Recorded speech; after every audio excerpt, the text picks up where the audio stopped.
তারপর ভ্রূণবিদ্যার ক্ষেত্রে পবিত্র কোরআন মানব ভ্রূণের বিভিন্ন পর্যায় বা স্তরের কথা একেবারে বিস্তারিতভাবে বর্ণনা করেছে সূরা মুমিনুনে অধ্যায় নম্বর 23 আয়াত 12 থেকে 14। বলা হয়েছে, প্রথমে ছিল নুতফা, তারপর সেটা হলো আলাকা, তারপর মুদগা, এরপর ইজামা। মানুষ হলো তুচ্ছ শুক্রাণু হতে পরিণত এক অনন্য সৃষ্টি। তারপর সেটা হয় আলাকা, জোঁকের মতো দেখতে একটা বস্তু।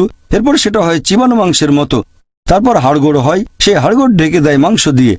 1980-র দশকে প্রথম দিকে এই আয়াতগুলো দেখানো হয়েছিল ডক্টর কিথ মুরকে, যিনি সে সময় ছিলেন শরীরবিদ্যা ও ভ্রূণবিদ্যার উপরে সবচেয়ে সেরা একজন বিশেষজ্ঞ। তিনি তখন ইউনিভার্সিটি অব টরন্টোতে এই ডিপার্টমেন্টের বিভাগীয় প্রধান ছিলেন।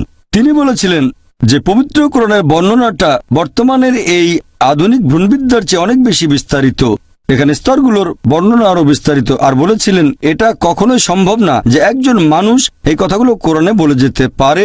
এই কোরআন অবশ্যই আল্লাহ সুবহানাহু ওয়া তাআলার বাণী, আর নবী মুহাম্মদ সাল্লাল্লাহু আলাইহি সাল্লামকে আল্লাহর রাসূল বলে মেনে নিতে আমার কোনো আপত্তি নেই।